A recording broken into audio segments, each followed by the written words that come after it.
Stay hopeful. Stay hopeful. Stay hopeful. Stay hopeful. Hey man, it's Brother Charles. And I'm Jasmine. Welcome to another installment of the Hopefull Romantics podcast, where we love life, we love love, we love the Lord. Oh, wow. It's where we love life, we love the Lord, and we love love. It's been a little bit from It's been a minute. But we really back. 1 week. But I feel like it's been a minute. It's been a long time. Father God, in the name of Jesus, we give you praise and honor for yet another opportunity to go before you, to go before these good people and talk their talk, Lord. Allow us to be vessels of who you are and allow someone to take away something that will be valuable to them going forward. In Jesus' name we pray. Amen. Amen. All right, what are we talking about today, babe? We are talking about friendship. Yay! Yeah. I don't know why I made that face when I first said it, but yes, we were talking about friendship. In what capacity? All capacities. Friendships after, or I guess friendships in this season of our life. I think we can talk from a place from love languages of friendships to communication to accountability to boundaries. Like, honestly, I think people don't realize that friendships, the same energy that we put into our romantic relationships, we should put, I don't want to say the same energy. Because there's a level of effort. It's different. But there is a level of effort that I think people think they have to like adjust the level of effort that they put into their friendships in comparison to their relationships. There are certain boundaries and access that a romantic relationship takes.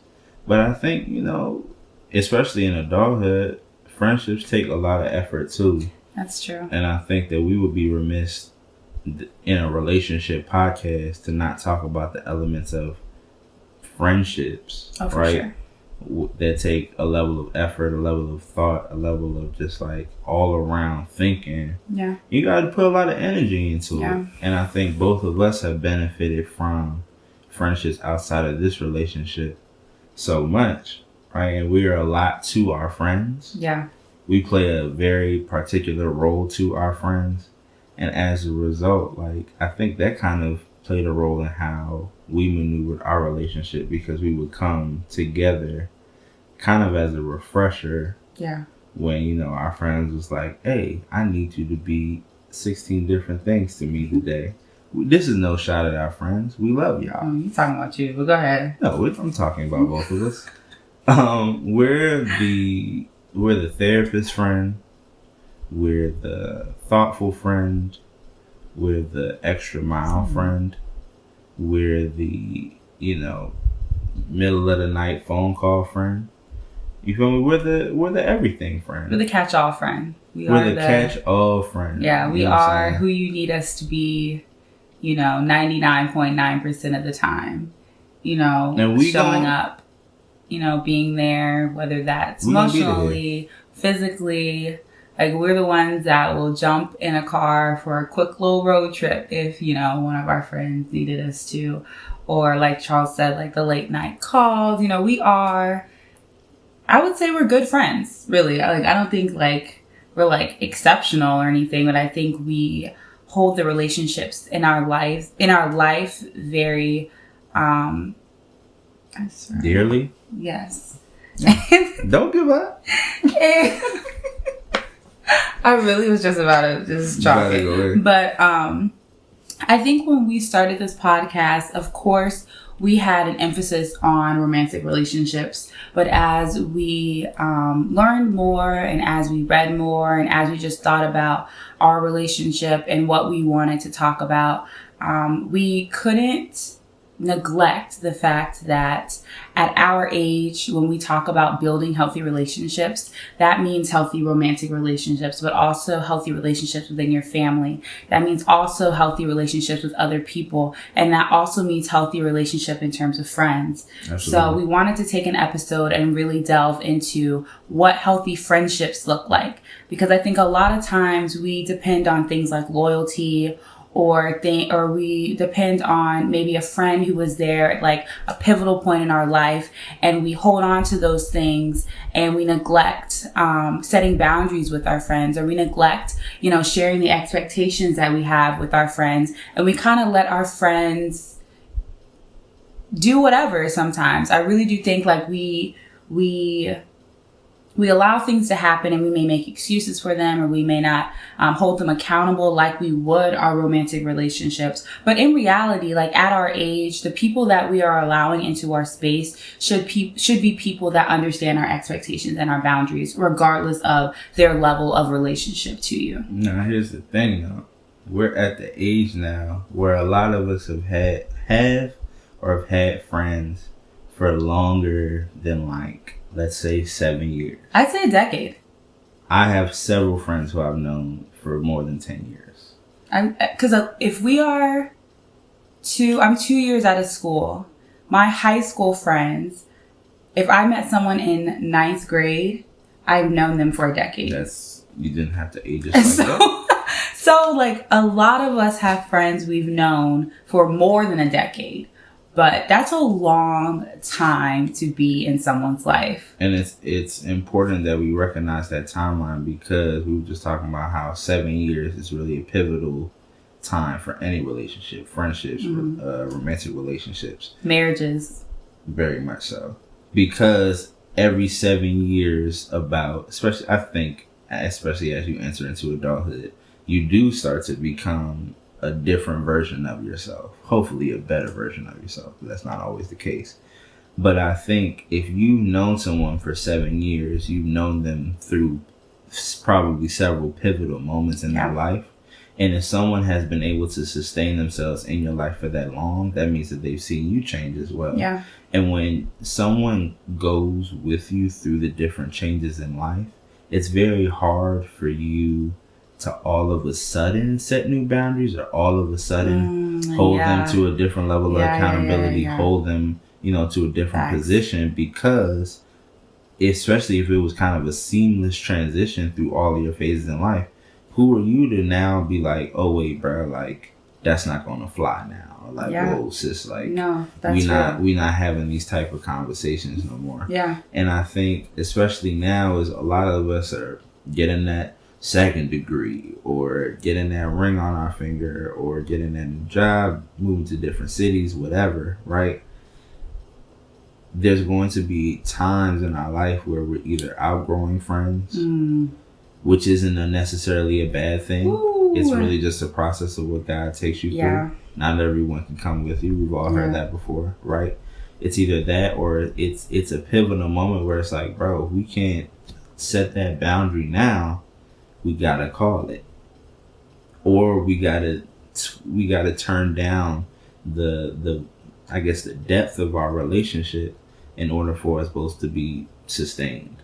Which is sad, because a lot of us want to have that same level of rapport with the people that we saw every day in the hallway in high school, or we was in each other's dorm for 4 years straight, right? And all these different elements of our relationship. But now things change.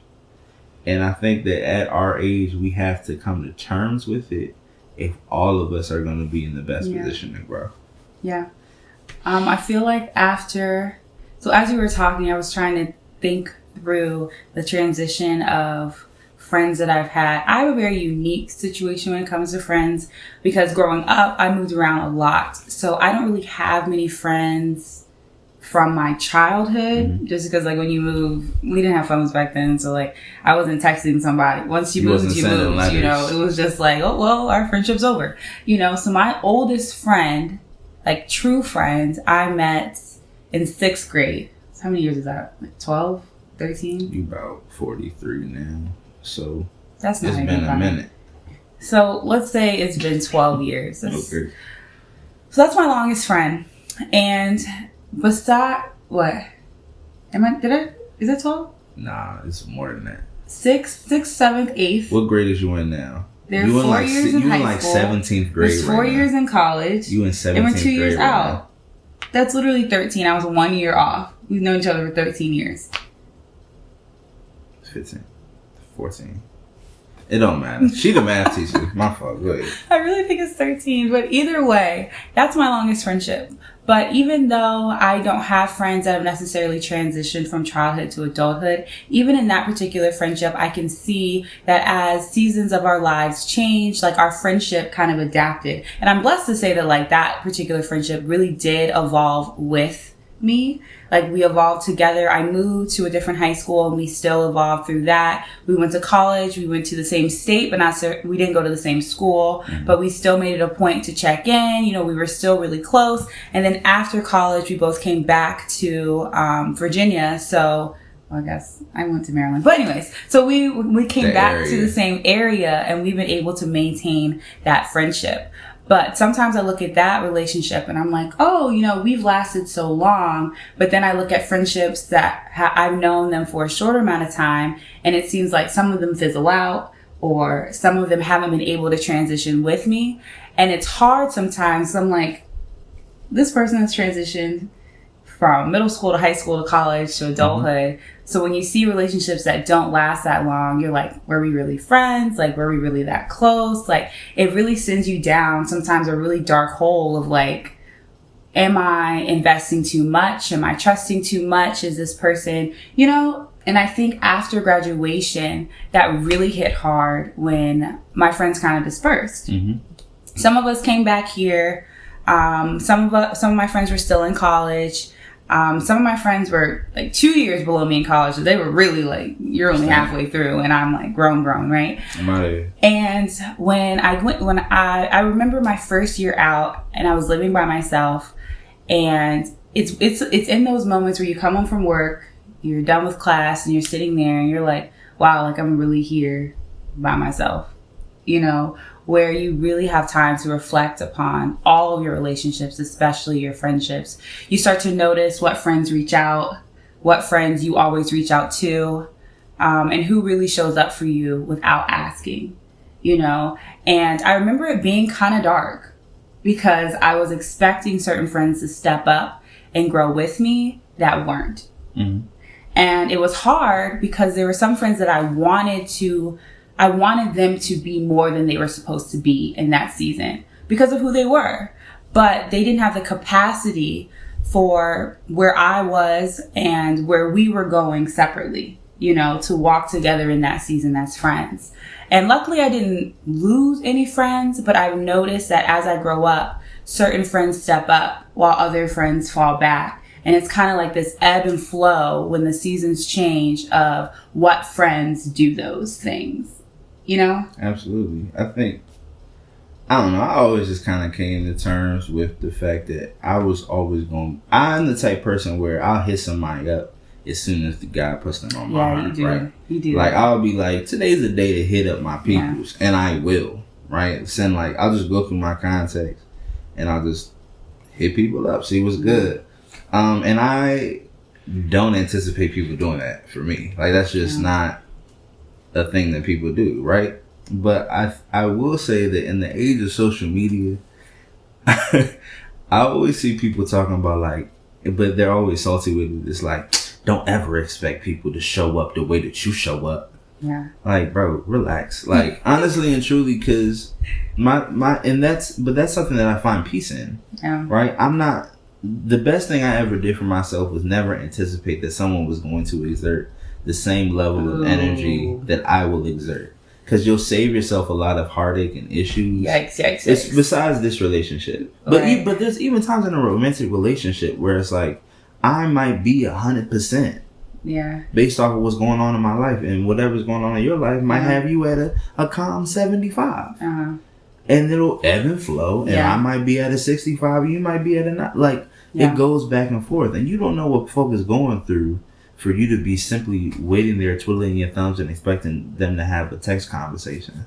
Because a lot of times, let's call it like, bro, if I'm really checking on somebody, I really want to have a full-blown conversation. Yeah. And if you out here, you just graduated, you're applying to 60 jobs a day, and you might be in a master's program, and you staying in your mama's crib and she be blowing you, and your little brother don't leave you alone, right? You're not in the mood to be out here having full-blown conversation with somebody that you don't talk to as much as you used to.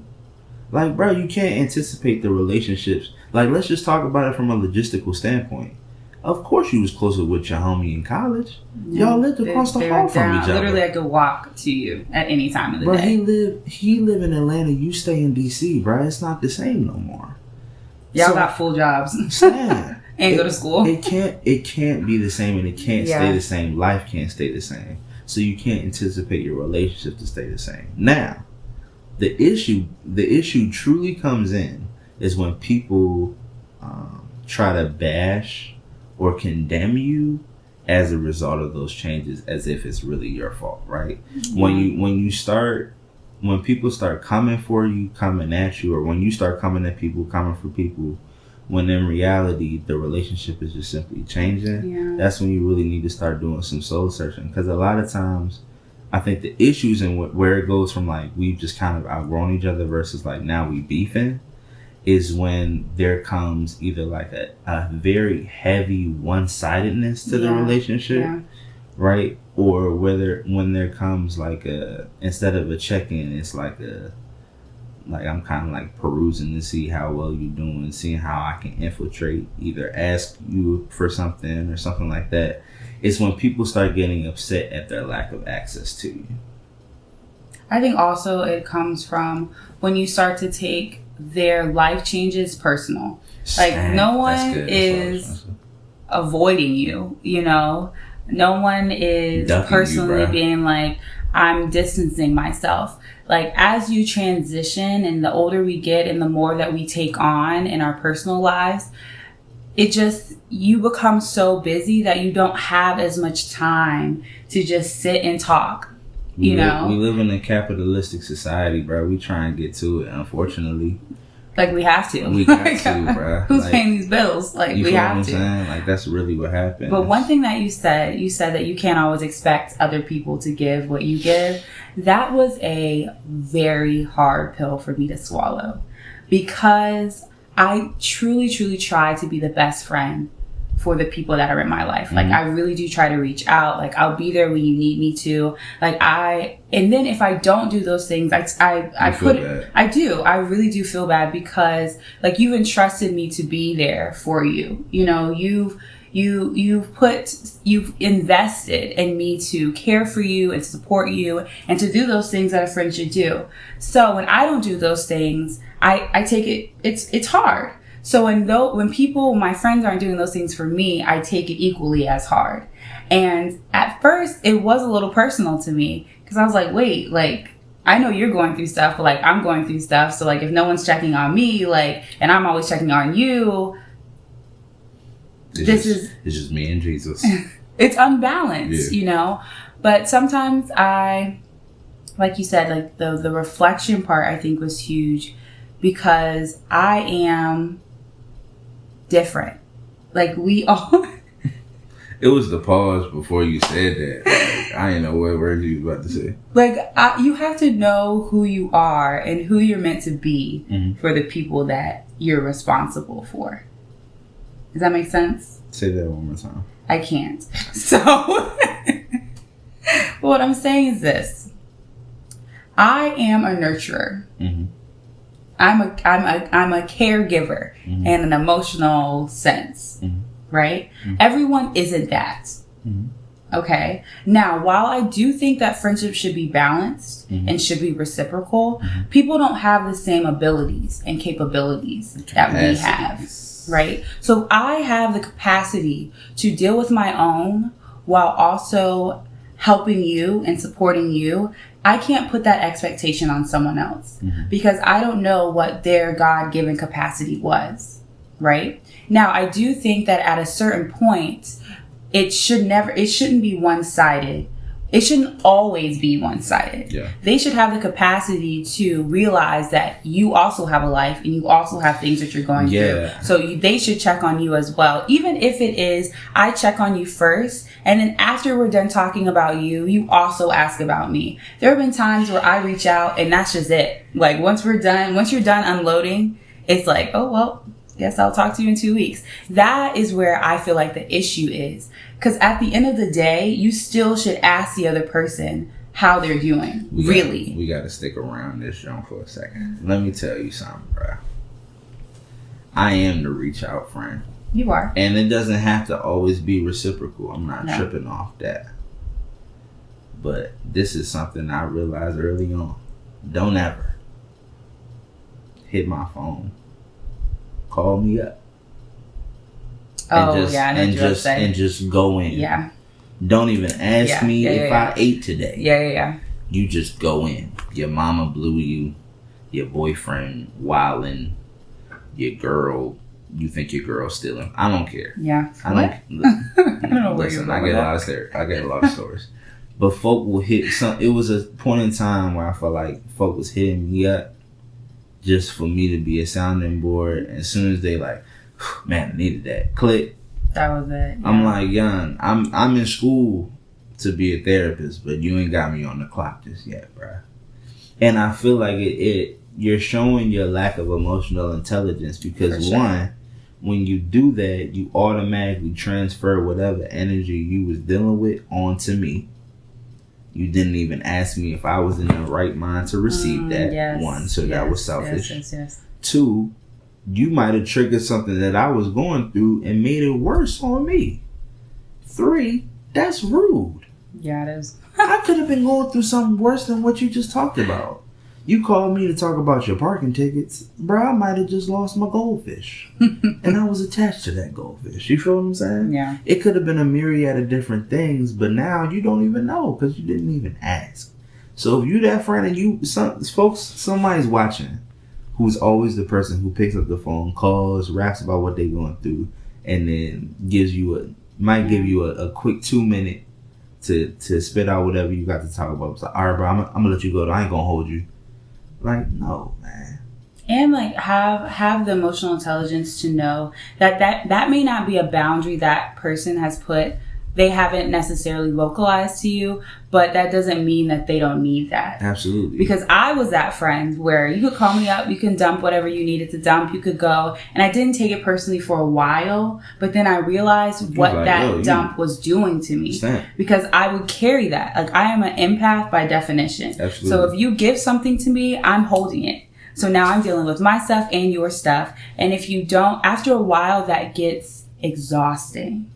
And you look up and you're like, why am I drained? You know, and then that's when resentment sets in. So now you don't want to be that person because you feel like I'm taking on and no one's letting me release, you know? So even if you are that friend, recognize which friend you are. Are you the one that takes on everything, never expecting other people to check on you? Or are you the friend that's always doing the venting and never checking on your friends? Regardless of whatever side you are, you have to make those relationships more balanced. You have to set those boundaries and set the boundaries within yourself. If you are the venter, you can still be in the place to say, I'm not going to do this without asking them if they're okay first. I'm not going to do this unless I know after the fact I'm going to check back in, or I'm going to circle back, or I'm going to put myself in the position where I'm responsible for what I'm dumping, but also what they can receive. Yes, exactly. I was going to say pour back, but that's not what I meant. Sorry. You wrapped that jump swiftly. All right, so I got a couple of questions for you regarding folk in relationships dealing with their friends initially, right? So this is all hypothetical, by the way. Do we didn't say anything about the clean shave? This ain't clean. It's not, I still got scruff on. Beard's gone. I shaved this junk down. It looked like I shaved my head. Like I had a little mini fro, and I was like, dang, bro. Anyway, so initially, right? Let's say in a hypothetical relationship with two people who have nothing to do with who we are. One party had friends who was a little bit more territorial and demanding of one party in the initial stages of the relationship. How would you suggest that hypothetical couple maneuver that in order for them to really flourish and sustain themselves for upwards of almost like 4 years, maybe, just throwing the figure out? Honestly, I think, and I'm going to talk from my own personal experience, of course.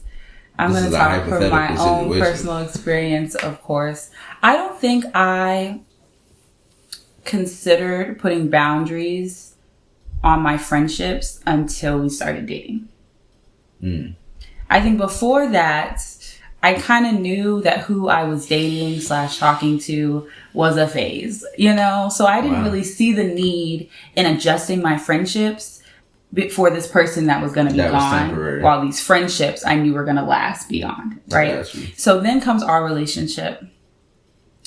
And when you have found your person and you're nearing marriage, I think all of the relationships around you have adjustments that need to be made, whether they're family relationships, whether they're friendships, everything kind of adjusts because this new person has come in, and a lot of your energy and your time and your commitment and all of those things are closely tied to this one person now.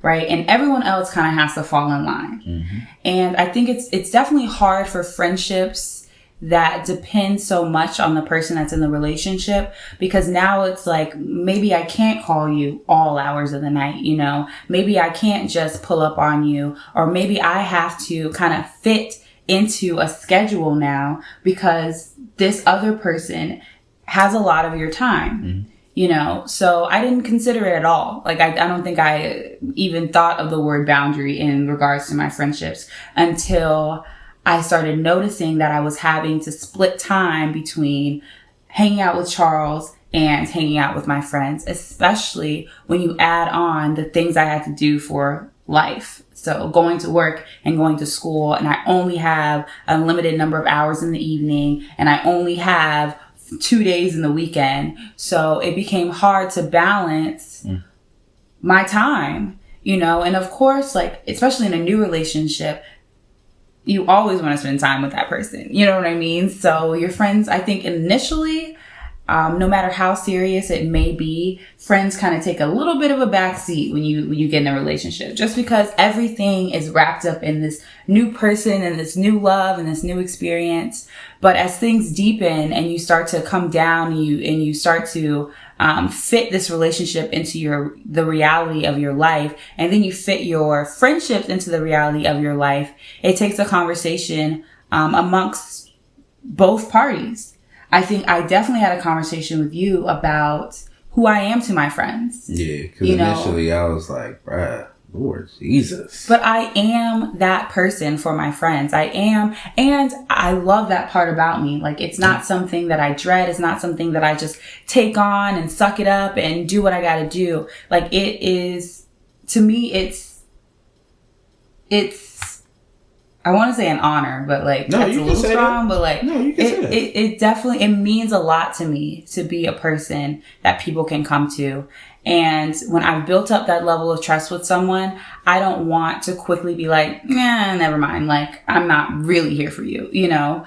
But at the same time, I had to talk to those friends as well. And I think, like, through my actions and through us and through them seeing how serious we were, they kind of caught on after a while that,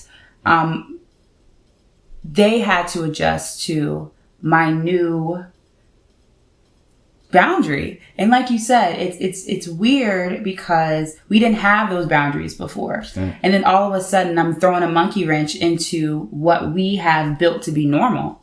And I think, but it was important for me to do that because the deeper our relationship gets, the more important those boundaries become. Absolutely. Because once we get married and we have a family, those boundaries get even stronger because now I'm pouring into my family. I'm pouring into my husband, and I'm also, of course, I'm still going to pour into my friends, but those relationships, a hierarchy is built, you know, and you have to sustain that hierarchy if you want your marriage, if you want your family to thrive in the way that I know I want my family and my marriage to thrive. Absolutely. My pop used to say, you have to be very intentional about the people you're responsible to and the people you're responsible for. And he used to tell me that, like, once again, at like 5. Like, bruh, I just want to eat my Cheerios, bruh. But even then, he was saying in life, there will be differentiations between your relationships, and those relationships will have different priorities and different prioritizations in your life. Right?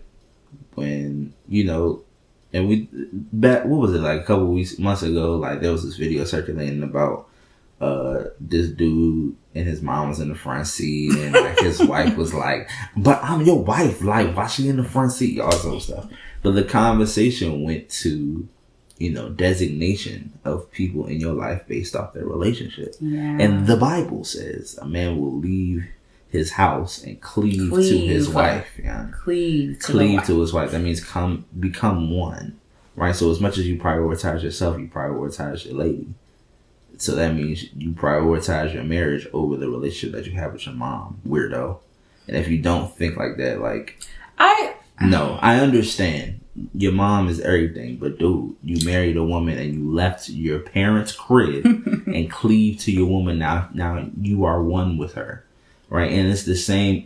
I put family and friends kind of in the same vein, right? Because if you really my friend, you my family. That's true. At this point, let's call it right. If you really my friend, you my family.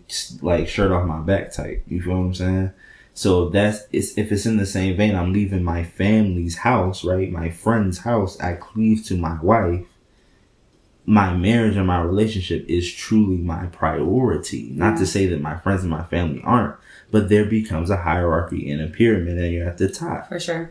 That's just what it is. And I think that too many people are scared to really define that priority, right? And you can't give the same amount of energy in every single relationship and think they're all going to thrive. No one's built like that. You're not built like that. But the biggest thing is notice the level of intentionality we're talking about behind said relationship that makes you prioritize them over your people's. We're not talking about any Tom, Dick, and Harry that you met off the street. We're not talking about when you're in the talking phase. We're not talking about when you don't know, there's no defined relationship. Absolutely not. We're talking about the person that God has made it extremely plain. Very clear. Crystal clear. That this is going to be your wife or husband. You feel me? So when it's at that level, that's when you start making those adjustments. But don't you start giving, and that's another thing. I'm sorry, we veer in and off of friends, but another thing is don't give wifely and husbandly privileges to people who are really supposed to. That's a whole nother episode because you can't even. Boyfriends. How do you just drop that without even? No. I'm saying, and when you do that, and I say that not only because of your own emotional exertion, but because of the designation that you put them in. And you end up ostracizing the people who are going to actually be in your life long after this temporary individual is long gone. So I say don't sacrifice the relationships with these folk who have been in your life a decade plus for the sake of, your temporary happiness because you're not lonely for 6 months. That wasn't even a bar for real. Folk have been in that. I'm talking from experience. No, I definitely did that. I did not adjust any of my friendships for any of these relationships. I never slid nobody, but there was definitely a situation where there was some boundaries set that just didn't have to be set because this person wasn't who I thought they were going to be. Ooh, and that came from my lack of discernment. That's true. We only got that much battery left. Okay. Don't just ask about the love languages in romantic relationships. Ask about the love languages in your friendships too. In your friendships, yes. And look out for those clues to what those love languages are in your friends. Mm-hmm. I have a friend, we've been friends for about a decade right now. I can count on one hand how many times we've given each other gifts. Literally one hand. And they were holidays. Ew. So that's a key to maybe gift giving isn't their love language, but I can also, I can also think about how you guys are going to know what friend this is right when I say this, but I can also think back to how we felt when we knew we were going to the same college, how we felt when we found out we were living in the same dorm our freshman year. You know what I mean? Because her love language being deeply rooted in quality time, those moments stick out because I know in that moment I could feel that was something that truly meant something to her, So sometimes I do think that in some relationships, friendships, a conversation can be had where it can be, what's your love language, blah, blah, blah, blah, blah, blah, blah, blah. But sometimes I think in friendships, because a lot of times you're spending so much time with that person, and it's casual time or whatever, that you can pick up on these things to better love on your friends the way that they need to be loved. So at the end of the day, their friendship, they value your friendship because they know that you're listening to me. You see me and you see how I want this friendship to work in my life. It's wild because I'm like, I ain't even really, I'm thinking about all like my closest friendships. I'm like, what's my love language with them? I think my biggest joint is acts of kindness.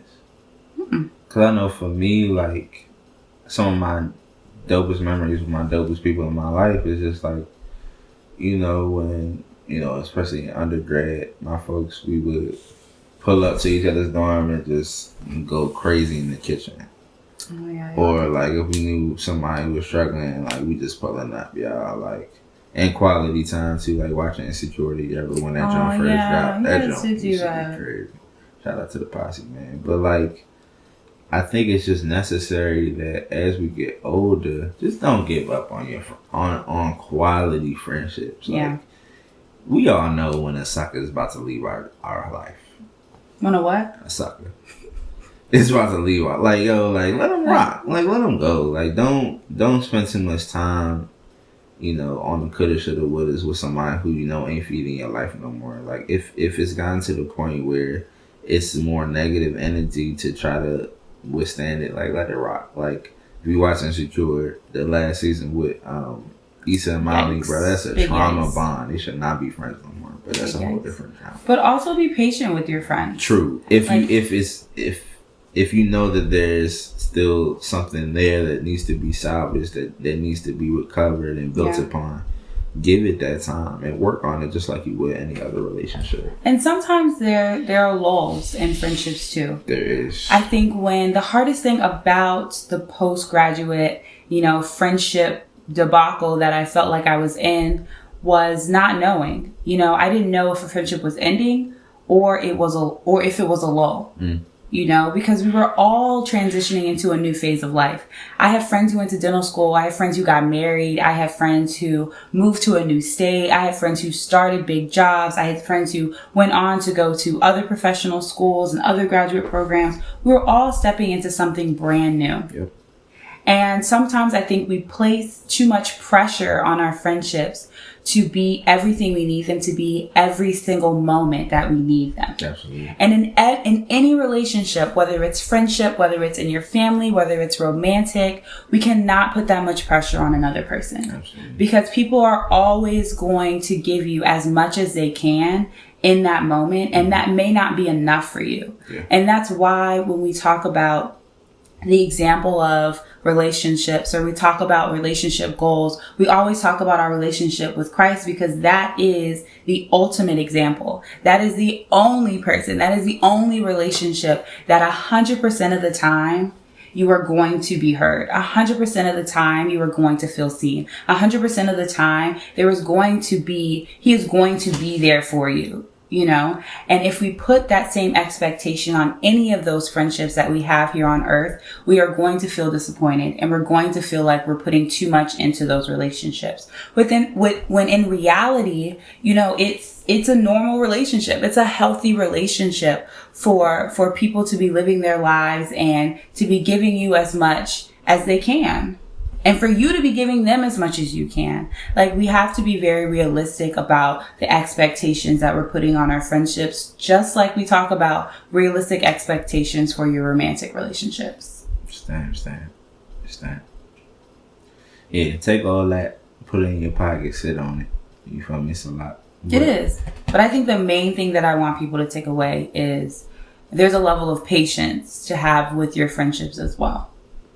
As you maneuver through your life, as you go through these seasons, keep in mind that your friends are going through their own seasons, and sometimes they match up and you guys will see each other all the time, talk all the time. And, it will be the ultimate relationship that you need in that season. But sometimes the next season will come and that friend will fall back and another one will step up, and that's okay. That's natural. That's healthy for those relationships to shift.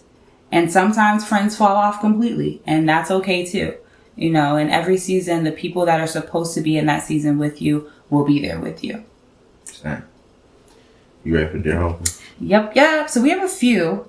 So we'll just pick one, and then we will Jesus is the home. probably post another one on our Instagram or Twitter or whatever. Jesus is so, the home. Which one do you want to answer?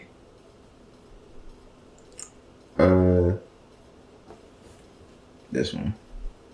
Oh, that one. It's on par. What you think? Okay, this one. What are the things you want to avoid in a relationship? Disrespect. So number one? Yeah. You talking romantic or friendship or overall? I say overall. I say disrespect as my number one because blatant disrespect shows a disregard for the relationship, who you are, and the expectations that you place on that person. Okay. I have to thoroughly agree. Disrespect is the only thing that ever makes me come out of character. Like, I'm cool, calm, and collected until you start disrespecting me and mine, and then I had to remind people that I wasn't always safe. That's really my number one, like friendships, romantic relationships, like family, whatever. Like, one thing you just not gonna do is disrespect me, and I think that's such an umbrella because at first I was like dishonesty, but like dishonesty falls underneath that umbrella. And that's the biggest thing that I see on like movies and real life. It's like I always ask myself, like, why are you staying with somebody who just blatantly disrespects you? And when I look at folk who broke up, folk who get divorced, whatever, I'm like, so when did y'all get to the point where y'all started disrespecting each other? Where disrespect became so normal. Because I don't. If it wasn't disrespect, I don't see how anyone can break up off of anything but disrespect. Because what issues besides like money? Besides money, would someone break up if it wasn't rooted in disrespect? Go ahead. I mean, I definitely think that people just fizzle out, and I don't think there necessarily has to be like acts of disrespect, but like if you're mature enough to know that like this person is not for you, like there are definitely situations where you naturally walk away. And I feel like in friendships, I think that's very normal for there not to be a level of disrespect, but just like as you grow up, relationships fall off, and I don't think it's necessarily something happening or something being said. It's just I'm saying in the grandiose, like it was you was in the mud for real. I'm not saying them little like mainly for divorce. I don't know why that's where I was going with it, but like I just feel like for big jumps when y'all had so much time underneath y'all belt, stuff like that. Friendships, I understand people fizzing out and stuff like that, but like with marriage and like relationships that just lasted a long time, I always feel like y'all just decided to go ahead and dip on out. Like, that's interesting. Well, I feel like that makes me think of another thing that I would definitely avoid, and that's lack of communication or miscommunication, because I feel like if there's a pattern where the communication isn't effective, or there's just a pattern of a lot of miscommunication because of a lack of honesty or whatever, then I think those patterns lead to people becoming disrespectful. Because if I'm not listening and I'm not effectively communicating you and I'm not being honest with what's going on, then I'm going to start behaving in a way. And if that behavior, I think that behavior can become disrespectful. Do you think effective communication is rooted in respect though? Yes. Because I think like... And honesty. But I feel like being honest with somebody also is rooted in respect. Very true. But, because I don't know. I feel like if I don't respect you, well, I'm a pretty honest dude regardless. I don't really got no reason to lie, even if I don't respect you. But I think that at least my inclinations and my notions are going to be rooted in something better if I respect you. But if I don't respect you, like, bro, I don't care how I'm maneuvering. If I don't respect you off top, you feel what I'm saying? Like, you're just moving and shaking differently. And the way that you're acting as if there's no true ramifications, and if there are, you don't care. And I think that's where the disrespect comes in, like what you said. That's true. So yeah, I think we boiled it down to things to avoid. Disrespect. Don't let nobody disrespect you. And just like work on effective communication, because I think the lack of communication and misunderstandings just leads to a lot of issues that you will want to avoid. And don't be disrespectful. Okay, we just got back to disrespectful. Yes. That's just my biggest thing. Is folk will come to me and they'll talk about the stuff that is going on. I'm just like, yo, like they blatantly disrespecting me. But I feel like also, because I feel like you're like on the disrespect horse and I'm like on the miscommunication horse, because like when you boil all of that down, what is something you want to avoid? It's miscommunication, because that leads to a lot of other issues. If you cannot effectively communicate, or you don't think it's necessary to communicate well, which is being honest about your feelings and how things make you feel and how behaviors make you feel and things like that, that's just a slippery slope to an unhealthy and toxic and disrespectful relationship. That's very true. True. I'm on that. 1 point, Jasmine. Whoa. That wasn't a conversation. Thank you so much. That's a miscommunication. But wow, so this is our first episode back in 2 weeks. We're going to hop back on weekly. We can do it. The reason we took a break, y'all, was school just started back up. Work just started back up. Oh.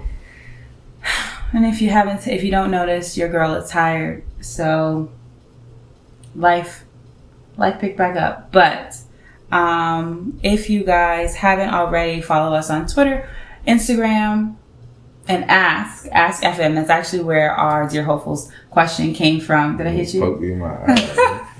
And that's actually where the Dear Hopefuls question came from. So keep them coming, and we'll keep answering them at the end of the episode. And we'll also put a few on our Instagram page. Until then, stay hopeful.